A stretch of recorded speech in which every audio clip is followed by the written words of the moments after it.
Then Arjuna says to Krishna, if it's true that you exist everywhere and you are within everything, show me. I want to see that. And for many, this is the climax of the Gita, when Krishna shows Arjuna his universal form. Arjuna sees thousands of faces, thousands of eyes and arms spread everywhere in all directions. He sees all the elements of earth, fire and water and air and ether. He sees all the planets and the stars, everything assembled in one place, and he becomes filled with fear. It's an overwhelming experience. He falls to the ground in prayer. He says, please, O awesome vision, you are time, you are death personified. I see the whole universe sort of present in you. Please, though I can't bear this awesome vision, please let me see you in your gentle,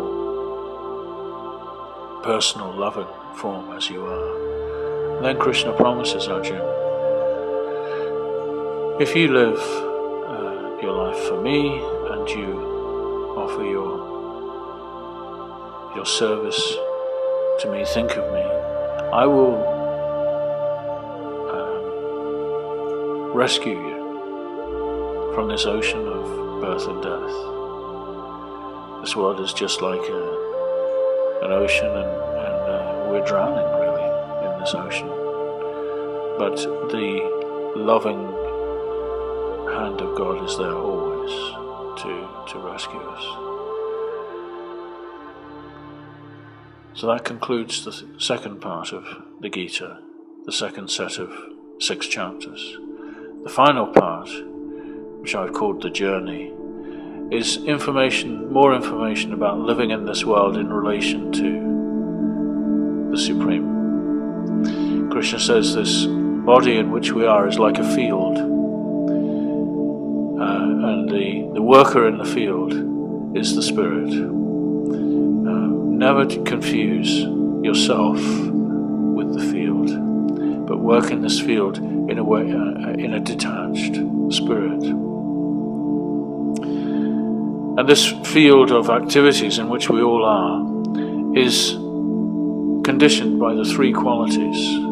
They're called the gunas, the 3 gunas, just like 3 strands of a rope, which are called sattva, rajas and tamas, or goodness, passion, and ignorance or darkness.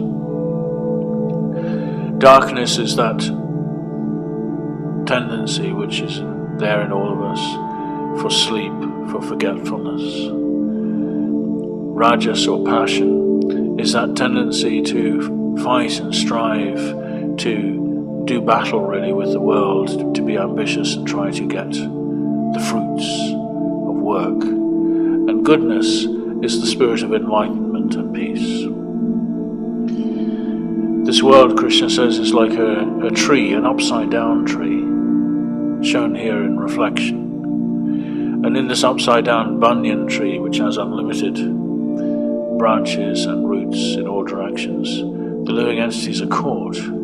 But the one who sees the nature of this tree and who practices detachment can be released. With the weapon of detachment, Krishna says, cut yourself free. Sometimes the path of spirituality requires firm, uncompromising action. But if I can see this form of this tree, Krishna says, I will be free from it. And there are 2 natures in this world. There is the nature, the divine nature, the godly nature, and there is the ungodly nature. The tendency to give harm to others is the nature of darkness.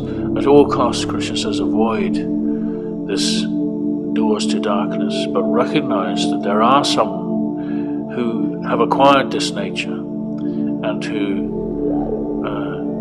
give pain and destruction to all around them. So as a sort of a warning in the Gita to avoid the doors to darkness, which Krishna says are quite simply lust, anger and greed, and instead live by the good advice of the great sacred books of the world. And finally, Krishna says that it's the nature of everyone to have faith in others. Everyone finds someone or something to worship. And especially in today's world, it seems that the screen and the personalities that feature on the screen are everyone's worshipping them. But Krishna says, in closing, he says, worship me. Think of me. Place your mind upon me. Here's Krishna playing a flute, dancing in the forest, under the moonlight, where he loves all the creatures of the forest and dances with his friends. And so he invites Arjuna, think of me, become my devotee. Surrender to me, everything. You don't have to worry about religion and following all the rules. Just surrender your heart to me, and I will release you from all fear, and you will have complete freedom.